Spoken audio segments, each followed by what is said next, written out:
तो बच्चों, आज हम लोग का जो टॉपिक है वो है प्रायिकता। आज हम लोग प्रायिकता के बारे में अच्छी से अध्ययन करेंगे, जो हमारे आगामी आने वाले जो एग्जाम होता है उसमें अच्छा से अच्छा अंक देकर जाता है। तो आइए इसको अच्छे से हम समझ रहे हैं। प्रायिकता प्रायिकता को इंग्लिश में प्रोबेबिलिटी कहते हैं, यानी समस्या। जो प्रायिकता हम लोग का वर्ड है यह समस्या यानी इंग्लिश के जो प्रॉब्लम वर्ड है उसी से मिलकर बना है। यानी वैसा प्रश्न जिसमें आपको ये सोचने में मजबूर कर दे यह घटना होगा या नहीं होगा, तो समझ जाइएगा कि यह घटना प्रायिकता में आ गया है। अब इसमें होता क्या है, इसमें घटना दो होता है। एक घटना होता है जो हम लोग को लगता है कि नहीं ये संभव है, और एक घटना होता है जो होता है लगता है कि यह असंभव है। एक घटना संभव जो हम लोग का घटना है, एक लगता है कि संभव है, एक लगता है कि असंभव है। जो संभव घटना है उसको हम लोग पीई कहेंगे। अब पी कहां से है? पी आपका प्रोबेबिलिटी का पी है। इस अनुकूल घटना, जो घटना हमारा आएगा अनुकूल है, वही हमारा ई है। और यहां पर पी ई नहीं, मतलब संभव नहीं है, संभव नहीं है। पीई नहीं, यानी पीई था संभव, तो पीई नहीं है, संभव नहीं है। अब पीई का हमारा जो प्रायिकता होता है इसमें अधिक से अधिक मान एक आता है। यानी संभव घटना का जो संभव घटना का मान होगा, संभव घटना का मान वो हमारा एक होगा। मान लीजिए हम कोई काम कर रहे हैं, कोई भी काम कर रहे हैं, तो कितना बार करेंगे? एक बार। हमने कोई गलती कर दिया तो कितना बार पिटाएंगे? एक ही बार पिटाएंगे ना। ऐसे थोड़ा है कि एक बार पिटा लिए फिर पिटाएंगे फिर पिटाएंगे, ऐसे तो होगा नहीं। कोई भी घटना जब घटित होगा तो उसका जो गति होगा उसमें हम लोग एक बार ही घटना से ग्रसित होंगे। तो अब हम लोग समझेंगे कि यह एक कहां से आया। मतलब एक आया, हमारा घटना जो है वो घटित हुआ एक बार। हम कोई भी घटना करेंगे उसका परिणाम एक ही बार आएगा। और एक होता है असंभव। असंभव यानी असंभव घटना। असंभव घटना का जो प्रायिकता होता है वो हमारा होता है जीरो। मतलब समझ जाइए, यदि हम कोई काम नहीं करेंगे, हम खाना नहीं खाएंगे, हम वहां नहीं जाएंगे, मेरे घर मेरे मामा नहीं आएंगे, मौसी के लड़का मेरे घर नहीं आएगा, कोई भी नहीं आए, तो कितना बार नहीं आएगा? वह नहीं आएगा। इसका मतलब क्या हो जाएगा? जीरो हो जाएगा। नहीं आएगा, नहीं आएगा, कितना हुआ? जीरो। तो हमें एक ट्रिक पता चला कि संभव घटना का जो मान होता है वह एक होता है, और असंभव घटना का मान कितना होता है? जीरो होता है। तो हमें एक सूत्र की प्राप्ति होगा। जो हम लोग का सूत्र बनेगा वह बनेगा पीई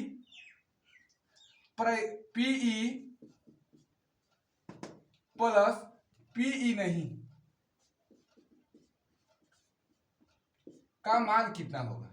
तो पीई का मान यहां पर संभव, तो यहां पर कितना लिखा है? एक।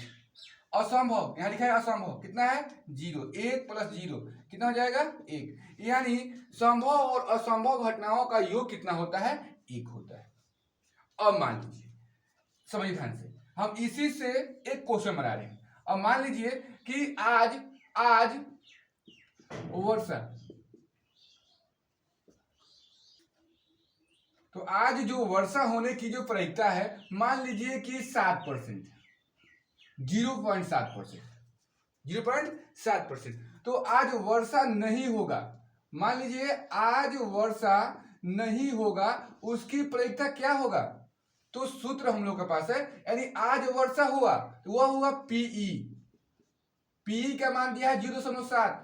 आज वर्षा नहीं होगा, इसका मतलब हुआ कि पीई नहीं का मान पूछ रहा है। तो सूत्र हम लोग के पास यहां है, क्या होता है? पी ई प्लस पीई नहीं,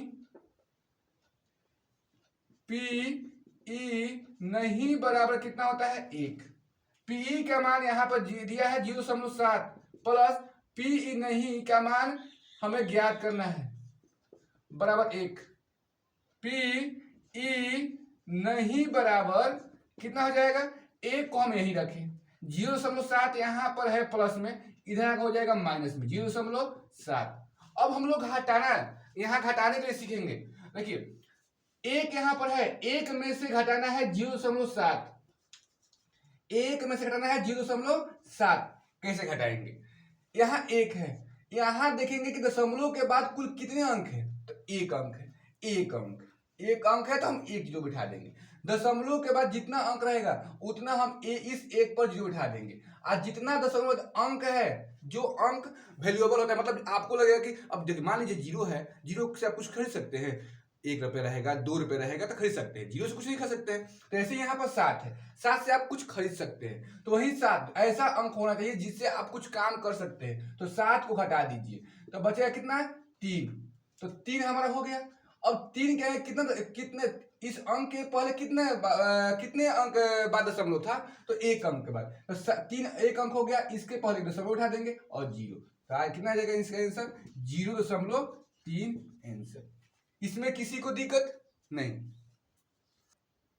अब हम लोग संभव और असंभव पढ़ लिए। अब हम लोग पास एक सूत्र होता है, प्रायिकता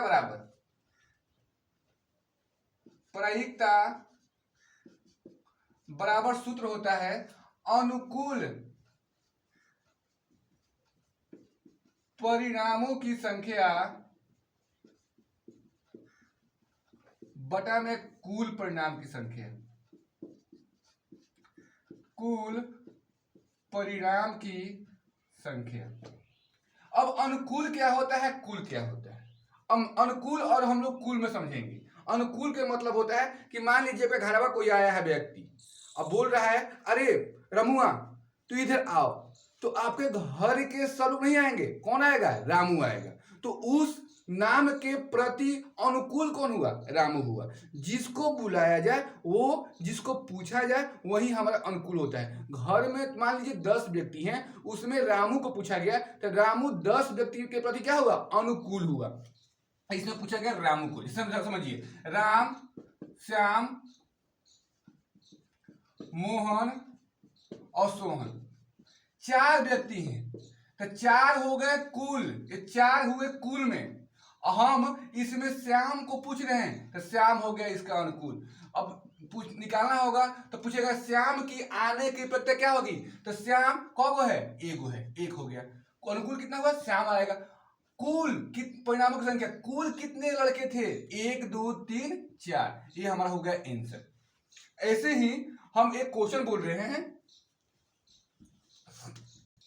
2 7 6 8 4, नहीं कट, लगातार 10 प्राकृतिक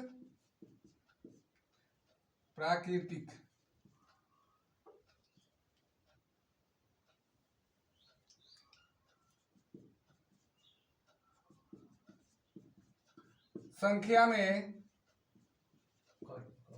5 आने की प्रायिकता क्या होगी, 5 आने की प्रायिकता क्या होगी, 5 आने की प्रायिकता क्या होगी। अब 10 प्राकृतिक संख्या है, प्राकृतिक संख्या से कहते हैं, गिनती की संख्याओं को प्राकृतिक संख्या कहते हैं। और इसका मतलब 1 से लेकर कहां तक, 10, उसमें 5 कह रहा है, तो 1 से 10 के बीच कुल कितने 5 होते हैं, तो 1 5 होते हैं। तो कुल अंक कितना हो जाएगा, 10 हो जाएगा, यानी 1/10 आंसर। किसी को इसमें दिक्कत नहीं। अब हम लोग इस पे अलग प्रकार के मैथ समझेंगे। क्या है, थैली है, जिसमें हम 10 लाल गेंद रखे, 5 नीला गेंद रखे हैं, 4 हरा गेंद रखे हैं,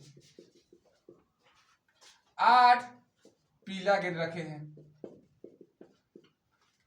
अब कोई पूछे क्वेश्चन कि नीला गेंद आने की प्रायिकता क्या होगी, नीला गेंद आने की प्रायिकता क्या होगी, तो कुछ नहीं करेंगे, इस सब को जोड़ देंगे। कुल कितने गेंद हैं, 10 5 15 4 19 19 8 27, कितना हो जाएगा, 27। कुल मेरे पास गेंद कितना हो जाएगा, 27। अब ध्यान दीजिएगा, 27 हो गया कुल कुल कितना हो गया 27। नीला पूछ रहा है, नीला कब है 5 गो, अनुकूल कब है 5 गो, 5/27 आंसर। इसमें किसी प्रकार के किसी को भी दिक्कत नहीं होनी चाहिए। अब ध्यान दीजिएगा, हम एक इस पर और क्वेश्चन बना रहे हैं। मान लीजिए कि आपके पास एक पिगी बैंक है, एक बैंक है। बैंक कौन सा? पिगी। पिगी बैंक का मतलब होता है आपका जो चुकिया होता है। जो बच्चे अब जब थे तो एक चुकिया का प्रयोग कर रहे थे, उस चुकिया में जो पैसा आप इकट्ठा कर रहे थे उसी बैंक को पिगी बैंक कहते हैं। अब पिगी बैंक में मान लीजिए 50 पैसे का 10 सिक्का है, 2 रुपये का 7 सिक्का है, 5 रुपये का 50 सिक्का है, 10 रुपये का 70 सिक्का है और 1 रुपया का 100 सिक्का है। इसमें पूछे कि 2 रुपये का सिक्का आने की प्रायिकता क्या होगा, तो कुछ नहीं करना है, ये सिक्का जो है रुपया नहीं जोड़ना है, इसमें सिक्का का वो है, सिक्का को देखना है। तो हम रुपया नहीं जोड़ेंगे, सिक्का जोड़ेंगे। तो सिक्का को कितने हैं 100, 70, 170, 50, 220, 220 10, 230 और 7, 237। हमारे पास कुल सिक्का कितना हो गया? सिक्का हो गया 237। हम लिख देंगे 237। 2 रुपये का सिक्का कितना है? तो 7। कितना है? 7। तो अनुकूल कितना हो गया? 7। कुल कितना हुआ? 237। हमारा आंसर हो जाएगा। तो इसमें किसी भी प्रकार का दिक्कत नहीं होनी चाहिए। इसको स्क्रीनशॉट कर सकते हैं। अब हम लोग ताश के बारे में पढ़ेंगे। ताश से भी क्वेश्चन आता है। अब देखिए, ताश में कुल 52 पत्ती होता है। कितना पत्ती होता है? 52 पत्ती। जितने पत्ती होते हैं 52 पत्ती होते हैं और सब जितने होते हैं उसमें बसा बेगम कितने होते हैं? 4-4 होते हैं। अब उसमें क्वेश्चन पूछे कि एक ताश के पत्ती में अच्छा से फेंटने पर, एक ताश के पत्ती को, ताश के गड्डी को अच्छी तरह से फेंटने पर उसमें से एक बदशाह आने की प्रायिकता क्या है? तो ध्यान रखिएगा, ताश में बदशाह कब होता है? बदशाह होता है 4 गो। कुल कितना है? 52। तो बदशाह कितना आ सकता है? 4 गो में से कोई आएगा। तो अनुकूल कितना है? 4। कुल कितना है? पत्ती में कुल कितने, कुल ताश में कुल कितने पत्ती होते हैं? 52। कटाएंगे, 13 चौका 52। कितना आ गया? 1/13 आंसर। ऐसे ही बेगम का है तो हम निकाल सकते हैं। इसमें अब किसी प्रकार का दिक्कत नहीं होनी चाहिए। चलिए, अब हम लोग का अहम जो टॉपिक है वो हम लोग का है पासा। क्या है? पासा। अब हम लोग पासा को अच्छी तरह समझेंगे। पासा होता क्या है? पासा आपका होता है कि जो लीडो आप खेलते हैं, लीडो का जो गोटी होता है, बड़ा वाला गोटी जिसमें 1 2 3 4 5 6 लिखा होता है, उसी को हम लोग पासा कहते हैं। अब ये पासा में कुल संख्या कितना होता है? कुल संख्या होता है आपका 1 होता है, 2 होता है, 3 होता है, 4 होता है, 5 होता है, 6 होता है। कुल संख्या कितना हो गया? 6 हो गया। अब कहे कि पासा में कुल सम कितना होता है? कुल सम कितना होता? तो सम कितना हो जाएगा? 1 2 हो जाएगा, 1 4 हो जाएगा, 1 6 हो जाएगा। तो कुल सम कितना हो जाएगा? 2 4 1 6। कितना हो गया? 3 गो। कुल कितना हो गया? 3। अब हम कह रहे हैं नहीं, हमको कुल विषम चाहिए। कुल विषम, तो विषम क्या हो जाएगा? 1 3 5, यानी 2 4 6 नहीं होगा। तो 1 3 5, कुल कितना हो गए? 3। वैसे ही हम कहें कि पासा में कुल अभाज्य कितने होते हैं? तो बोलेंगे 2 3 5, यानी 1 नहीं होगा। 2 3 5 होगा, यानी 2 3 5। कितना हो गया? 3। अब एक क्वेश्चन और पूछता है कि 4 से छोटा, तो 4 से छोटा कितने हैं? 4 से छोटा कह रहा है, 4 नहीं कह रहा है, 4 छोटा, इसको घेर लीजिए। कौन है? 1 2 3, 1 2 3। एक क्वेश्चन पूछेगा कि 5 या 5 से बड़ा, 5 या, यहां पर 5 या लिखा है, इसका मतलब 5 भी, तो 5 तो आइए गया। और 5 से बड़ा कौन है? ये वो है। 5 या 5 से बड़ा, एक 5 तो हो ही गया, और एक 5 से बड़ा कौन है? 6 है, यानी 5 और 6 कितना, कुल कितना हो जाएगा? 2 हो जाएगा। ऐसे ही कहेगा कि 5 या 5 से छोटा, तो हम 5 तो लेबे करेंगे, 1 2 3 4 को भी लेंगे, तो कुल कितना हो जाएंगे? 5 हो जाएंगे। अब क्वेश्चन देखिए, क्वेश्चन कहेगा कि एक पासे को फेंकने पर, एक पासे को फेंकने पर एक सम संख्या आने की प्रायिकता क्या होगी? एक पासे को फेंकने पर एक सम संख्या आने की प्रायिकता क्या होगी? तो ध्यान दीजिएगा, पासा, पासा में कुल संख्या कितना होता है? 6 होता है। 6 लिख लीजिए। कुल सम कह रहा है, सम क्या आ सकता है? कि तो 2 आएगा, 4 आएगा, 6 आएगा, इन तीनों में से कोई आएगा, इन तीन। कुल अनुकूल परिणाम कितना है? कि तो 2 कोई बोलेगा नहीं हम भैया, भैया सर 2 आएगा, नहीं 4 आएगा, कोई बोलेगा नहीं 6 आएगा। इसका मतलब ये तीन में से कोई आएगा ना, यानी अनुकूल कितना है? 3 है, तो 3 कट जाएगा, 3 दूनी 6, कितना आ गया? 1/2। अगला क्वेश्चन मान लीजिए, इसी पे हम बोल रहे हैं कि कुल विषम, तो विषम क्या हो जाएगा हमारा? यही 1 3 5 हो जाएगा। अनुकूल हमारा 3 है, तो एकदम एक विषम आने कितना अनुकूल कितना हो जाएगा? 3 हो जाएगा। कुल कितना है? 6, कट जाएगा 1/2। अब एक क्वेश्चन कहेगा कि 5 या 5 से कम, 5 या 5 से कम, तो 5 या 5 से कम, 5 5 भी हो जाएगा, 5 से कम, तो 1 2 3 4 5, कुल कितने हो जाएंगे अनुकूल? 5, कुल कितने हैं? 6 आंसर। तो इसमें किसी भी प्रकार का आप लोग को दिक्कत नहीं होनी चाहिए। दिक्कत होगा तो आप कमेंट करके इसको बताइएगा। चलिए इसके आगे हम बढ़ते हैं। तो अब हम लोग के पास एक क्वेश्चन है, 10 से 20 के बीच एक सम संख्या आने की प्रायिकता क्या होगी? 10 से, अरे इतना बड़ा क्वेश्चन कैसे बनेगा? कुछ नहीं करना है, यहाँ बड़ा वाला अंक कितना है? 20, छोटा वाला अंक कितना है? 10, घटा दीजिए, कितना आएगा? 10। बीच कह रहा है, तो बीच कहेगा तो हम 1 घटा देंगे, और कितना बच गया? 9। पहले का क्या है ना, समझिएगा, बड़ा वाला में से छोटा वाला घटाए हैं, कितना बचा है? 10। बीच कह रहा है तो हम 1 और माइनस कर देंगे, कितना जाएगा? 9।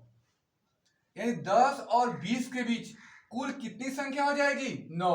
9 से अधिक नहीं होगी। देख लीजिए, 10 11 12 13 14 15 16 17 18 19 20।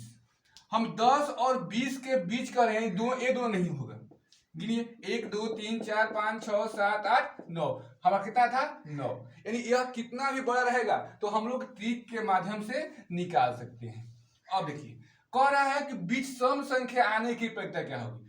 10 और 20 के बीच सम संख्या कितना होता है? एक होता है 12, एक होता है 14, एक होता है 16, एक होता है 18, ये 4 होता है। कितना होता है? 4। यानी 4 के अलावा कोई नहीं आएगा, तो अनुकूल कितना हो जाएगा? 4, और कुल कितना हो जाएगा? 9 आंसर। अब देखिए एक और क्वेश्चन दे रहे हैं, हम कह दिए 100 और 200 120 के बीच, नहीं मान लीजिए हाँ 200 के बीच, 100 और 200 के बीच सम संख्या आने की प्रायिकता क्या होगी? तो पहले हम ध्यान दीजिएगा, 100 और 200 के बीच सम संख्या आने की प्रायिकता, तो यहां पर बड़ा वाला अंक कितना है? 200 है। बड़ा अंक कितना है? 200। और छोटा वाला अंक कितना है? 100, घटा देंगे, कितना आ गया? 100। हम बोले हैं कि जब भी बीच कहेगा तो आप एक माइनस कर दीजिएगा। कितना आ गया? 99। इसका मतलब कि हम लोग का कुल परिणाम कितना होगा? 99। और सम कितना आएगा? जोड़िए 2 4 102 104 106 ऐसे करते करते जाइएगा तो 198 तक कितना हो जाएगा? पहला पद 102, अंतिम पद 198। एक सूत्र है an बराबर a plus n minus 1 into D होता है। अब इसको हम ट्रिक बना लेते हैं। 198 को हम यही रख रहे हैं, 198 को। a कितना है हमारा? 102 है। इसका मतलब कि हम लोग का सूत्र क्या बन रहा है? एक जो अंतिम वाला है जो सम संख्या है 198 है, हम लोग 198 में से 102 को घटा लेंगे। क्या करेंगे? एक जो ध्यान समझिएगा, ध्यान से, एक मिनट, 100 और 200 के बीच, तो 100 के बाद हमारा संख्या क्या आएगा? पहले आएगा 102 सम कह रहा है, और 200 कह रहा है अंतिम संख्या, बीच कह रहा है 99 हो जाएगा, 1 से 99, और 200 कहेंगे तो 200 हमारा संख्या नहीं कह रहा है, बीच की कह रहा है, यानी हमारा अंतिम संख्या कितना हो जाएगा? 198। तो कितने सम संख्या है? सम संख्या गिन लीजिए कैसे गिना आएगा। 100 जो बड़ा वाला अंक है तो 198 को यही रखेंगे, 102 इधर से घटा लेंगे, 2 100 यहां पर कितना है? 2 है, 102। 198 में से हम 102 घटाएंगे, और 102 का यदि सम संख्या कह रहा है, सम संख्या क्या होता है? 2 के पहाड़ा होता है, हम 2 से भागा दे देंगे और इसमें 1 जोड़ देंगे। तो 198 में से 102 घटाएंगे तो हम लोग का 96 बचेगा। कितना बचेगा? 96 बचेगा। और बाटा में 2 से भागा देंगे और 1 जोड़ देंगे। 2 से भागा देंगे तो हमारा 4 दूनी 8 और 8 दूनी 16, 28 होगा, और 1 जोड़ेंगे तो हो जाएगा 49। इसका मतलब कि हम लोग का 100 और 200 के बीच जो सम संख्या है वो हमारा 49 है। कितना है? 49। तो अब तो समझ में आ गया सबको। तो इस मतलब कितना आ गया? 49। अनुकूल परिणाम कितना है? 49। कुल परिणाम कितना आएगा? अभी बोले हम कि 100 और 200 के बीच क्या करना है? तो कुछ करना नहीं है, कुछ नहीं करना है। जो बड़ा वाला अंक है 200, 20 की संख्या निकालना है, तो 200 छोटा वाला अंक को घटा देना है।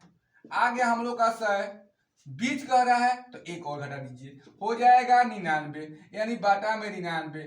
कट रहा है तो कटा दीजिए, नहीं कटे मत कटाइए। अब ये कट रहा है 4 9 4 13, 3 से कटेगा नहीं, ये 3 से कट जाएगा, ये दोनों कटेगा नहीं, कटेगा तो कटाइए, न कटे तो मत कटाइए। यही हम लोग का हो जाएगा, आंसर हो जाएगा। इसमें किसी भी प्रकार का आप लोग को दिक्कत नहीं होगा। अब हम कोशिश कर रहे हैं कि आप लोग को इस क्वेश्चन में थोड़ा सा भी दिक्कत नहीं होगा। यदि आप लोग को किसी भी प्रकार का दिक्कत होगा तो आप लोग कमेंट करके बताइएगा, और वीडियो को लाइक और सब्सक्राइब कर दीजिए। Thank you.